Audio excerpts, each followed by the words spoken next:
So right now, let's bring in Democratic Representative from California, Eric Swalwell. Congressman, good to see you, especially on a Saturday here. So, thanks, Senate Democrats unveiled their compromise deal to end this shutdown, extending the ACA subsidies just for 1 year and saying they will vote on a clean CR.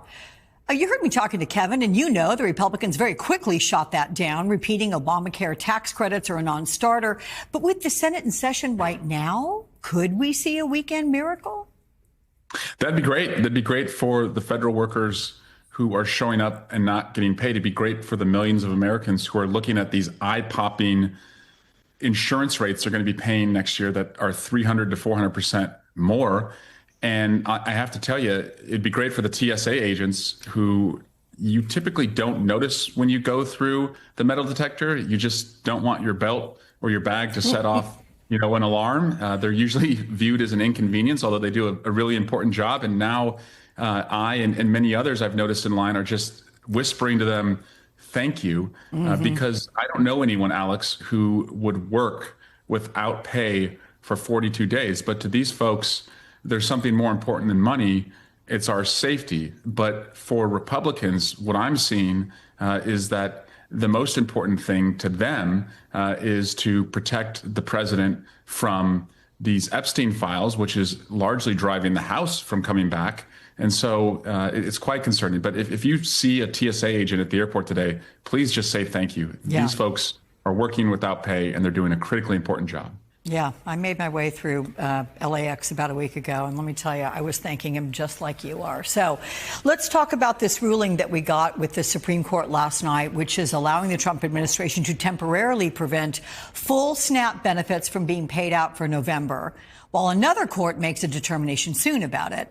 What do you tell your constituents, sir, who see a government shutdown from a deadlocked Congress, a Supreme Court preventing families from getting the immediate relief they need to buy food, and with the executive having ever-increasing power, making demands of Republicans who are in control of everything?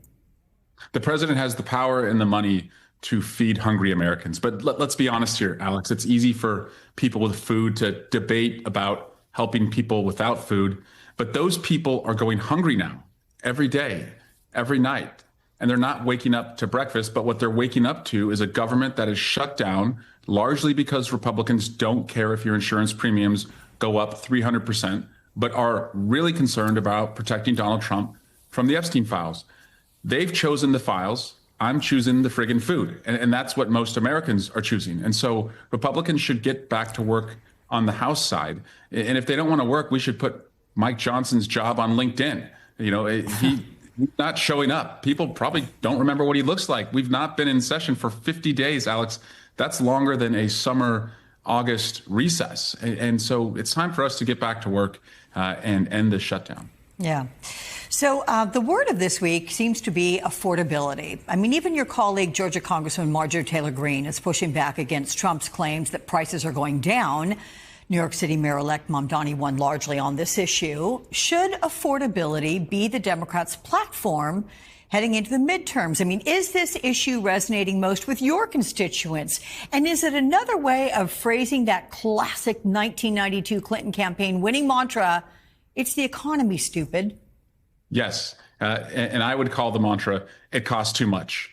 Literally and figuratively. The president promised he'd bring down prices on day one. We're approaching day 300. He's 0 for 300. And figuratively, this administration costs too much in the rights that are being stripped away from our immigrant friends and neighbors, from women who can't make decisions about their bodies. So a mantra that I'm going with is, it costs too much, and you work too hard, and you have invested so much and bet on yourself that your country should bet on you.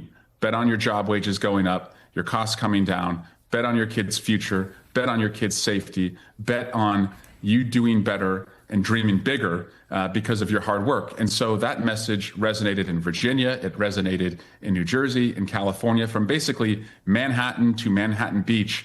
It cut through, and it's one that can win for the midterms just a year from now. So California Governor Gavin Newsom is appearing today with Texas lawmakers for a rally after the passage of Proposition 50 to redistrict California. He also went to the COP30 climate summit in Brazil, which President Trump boycotted this year. What is Governor Newsom's role while Trump is in the White House? Is he a foil to Trump? Is he a leader for Democrats? Is he both? Is he neither? How do you see it? He is show, not tell. There are a lot of people right now who are sending strongly worded letters. We've seen that come out from some Democratic senators. And Gavin Newsom is show, not tell. He goes to court to fight the Trump administration when he's declared war on our streets, and he's won. He went to the voters with Prop 50, which, by the way, I call Prop Fairness, because Prop 50 was just another effort of California saving the country. We were asked to do it again, and we answered.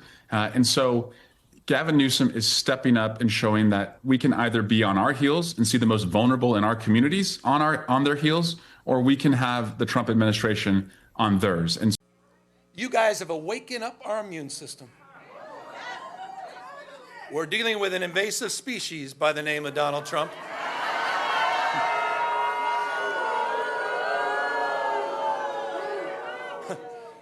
He is an historic president, however. Historically unpopular president. Under every key category. I mean, you can't even make this is hard to do. On every issue, on the economy, on tariffs, on immigration, on health care. Historically unpopular president. And he knows it. And he knows it.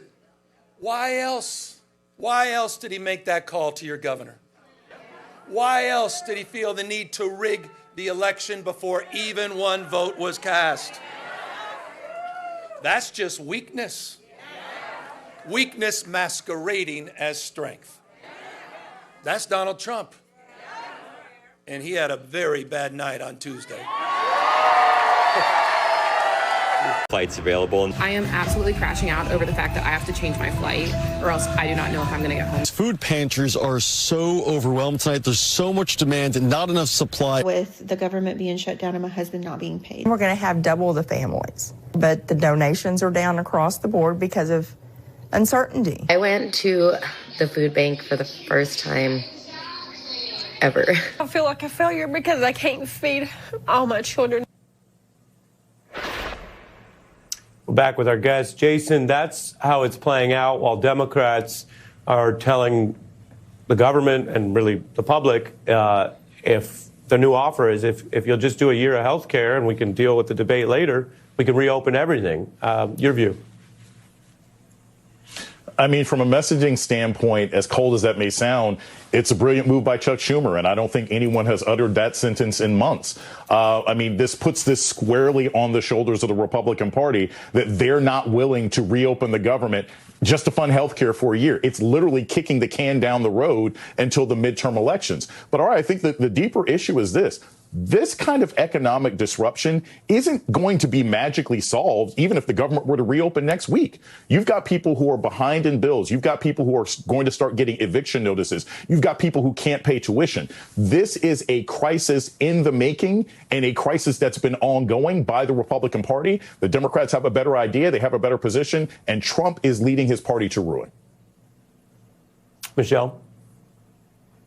Well, I think that the election showed pretty definitively. I mean, the polling has also showed that voters are blaming Republicans for the shutdown. And I think that the election confirmed that. So, I mean, as kind of brutal and gutting as this is for so many people, it would be malpractice for Democrats to fold without getting something substantial. The reality is Mike Johnson and Trump are dragging each other into the whirlpool. They are both taking each other into the ocean, and they can't rescue themselves, let alone the other person.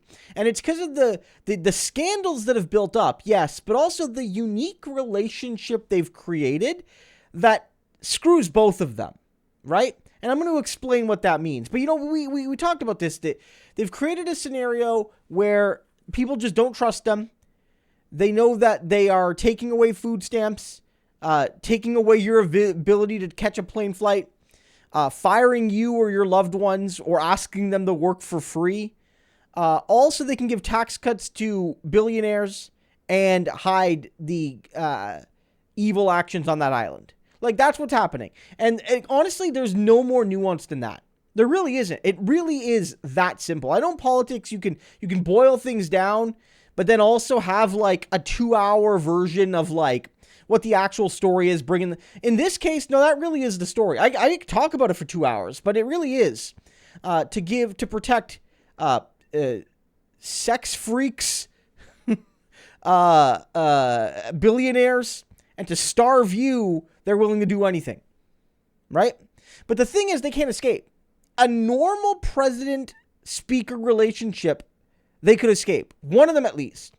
If the speaker was a Republican, but was independent of the president, like speakers had been historically, at least semi-independent, the speaker could throw the president under the bus because the speaker already kind of works independently. They're not, they're not on the same team directly. They form different branches of government. And so the speaker could just say the president's wrong and cut the president loose, basically put the pressure on the president. And the president could do the same to the speaker, because even if they're from the same party, the president could say, well, I disagree with the speaker, and they could put pressure there. The problem here is that Mike Johnson is Trump's puppet more than any speaker has been a puppet in modern American history. And so if he's your puppet, you bear some responsibility when the puppet starts punching people, right? And likewise, when you're someone's puppet, you can't make the argument that you're independent of them, because it's very clear that no matter what Johnson does or does not do, it's because Donald's hand is right up that rear end. Metaphorically, of course.